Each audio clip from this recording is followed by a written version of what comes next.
Amigos do Mosaico, vocês que assistem o programa até o final devem certamente se lembrar que a última coisa que nós falamos é o horário de acendimento das velas do próximo Shabat e que a nossa sugestão é que vocês venham ao Betel.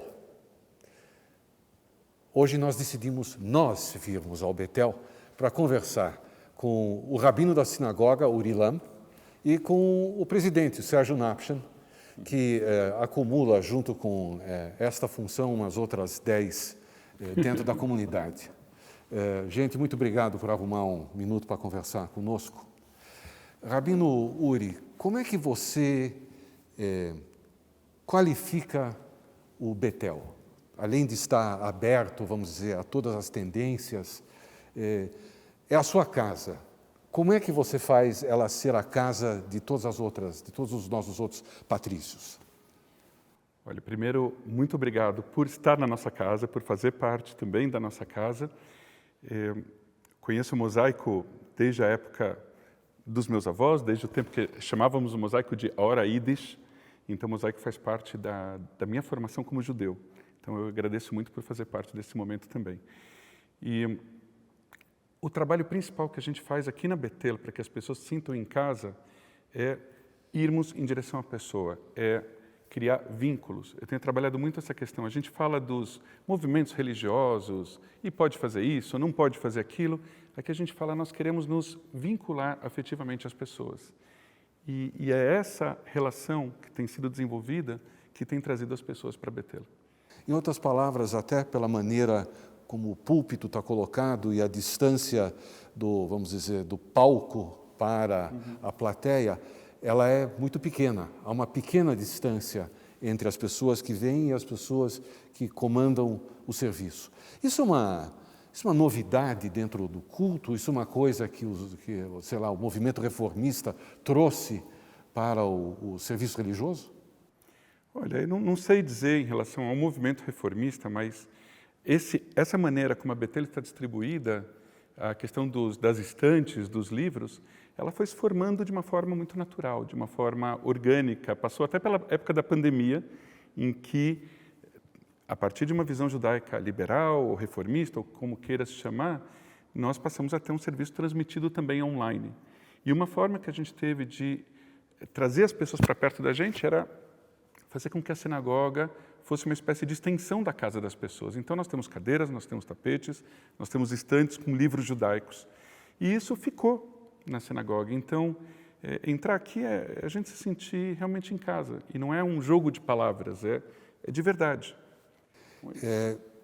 Você percebe uma receptividade maior, uma proximidade maior da parte dos, palavra esquisita, fiéis que vêm aqui? Pois é.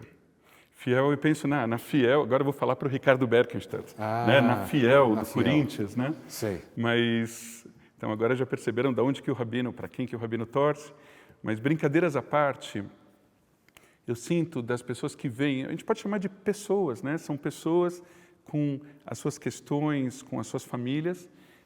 No momento que elas percebem que a gente recebe as pessoas na entrada, entregamos um sidur, damos um sorriso, conversamos, perguntamos da família, de uma forma verdadeira, a gente percebe sim uma diferença. Quando as pessoas começam a frequentar a Betel com mais regularidade, começam a formar amigos, elas começam a olhar para nós da equipe litúrgica, né? Ou seja, não só a mim, mas o Márcio, o Dani, a Sabrina, quase como parte da família. Então, eu já tive uma situação em que eu estava um pouco rouco e levantou uma pessoa e falou assim, Rabino, pega um pedaço de maçã, vai te limpar a garganta. E eu achei isso tão bonito, porque significa, é o nosso shiur, é a nossa sinagoga. Claro. Eu não estou fazendo uma cena, eu estou rezando junto com as pessoas, nos importamos com elas e elas se importam com a gente. E isso é algo que a gente tem construído aqui.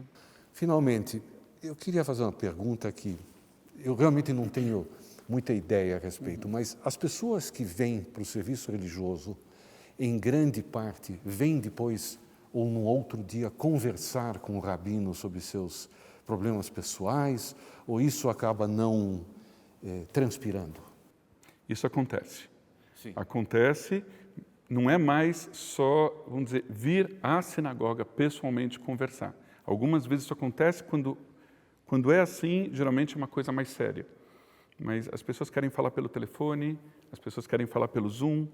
E eu diria assim, se é pelo Zoom, tem uma certa informalidade. Quando é por telefone, parece que é um pouco mais sério. Quando é pessoal, aí realmente é algo que a gente precisa conversar com muito cuidado, olho no olho, e entender melhor o que está acontecendo. E isso Mas te realiza? acontece.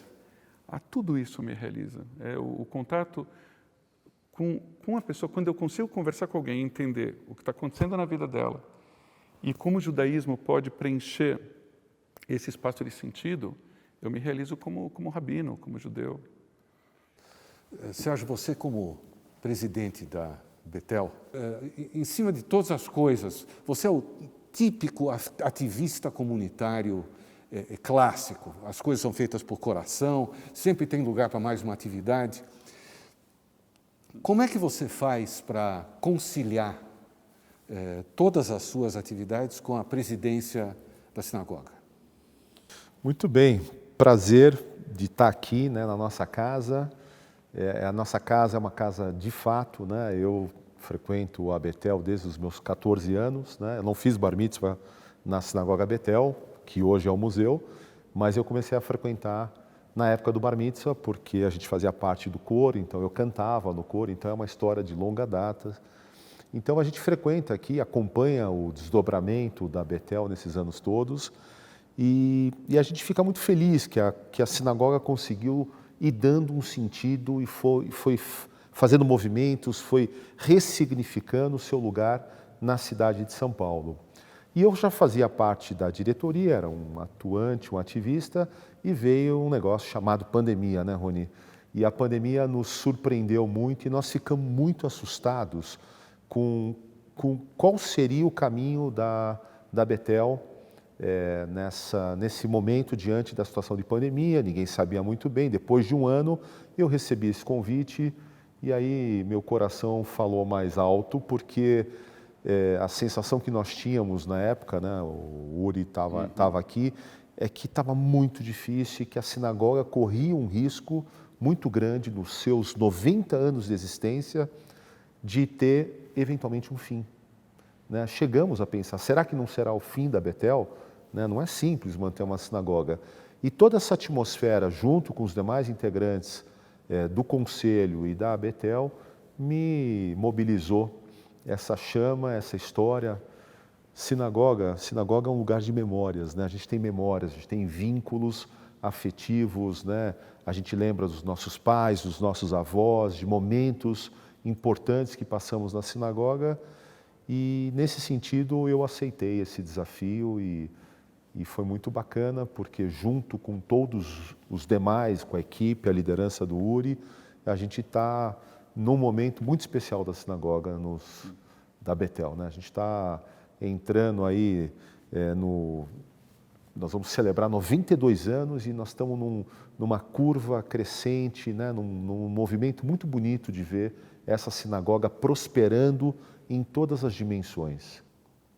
Bom, como vocês podem perceber, a sugestão do mosaico para vocês virem aqui para um Kabbalat Shabbat não é uma coisa assim de graça.